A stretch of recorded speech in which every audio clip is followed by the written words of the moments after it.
Over the past 2 years, we have all likely spent more time in our homes than we might have liked.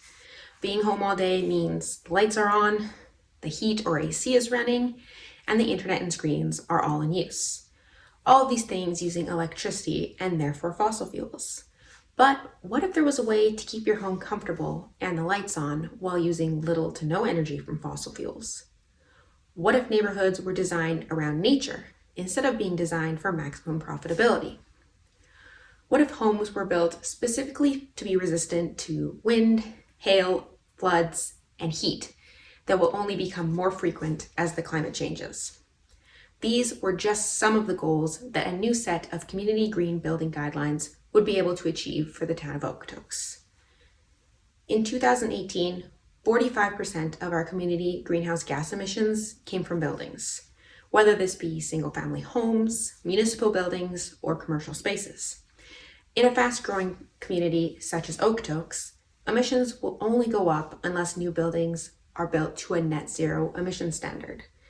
Every new building that isn't taking greenhouse gases out of the atmosphere is adding to the problem.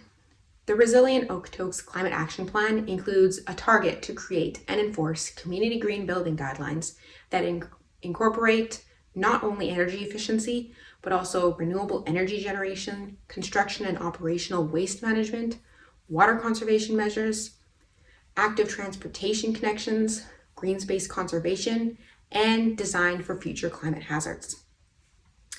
Green building isn't new. There are a handful of other Canadian municipalities that have implemented plans to promote green development and energy efficiency. There are also a number of third-party organizations that provide performance measures and targets for reaching a standard of green building.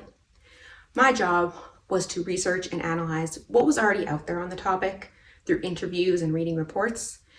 I was then able to identify the commonalities, difficulties, as well as gaps in green building guidelines to find out what would work best for Okotoks.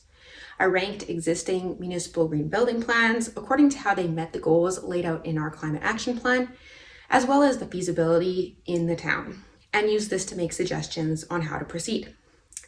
At this time, consultation is taking place to get feedback on these suggestions, as well as to figure out where the market is headed so the town of Okotoks can assist in the transition to a more sustainable green building market.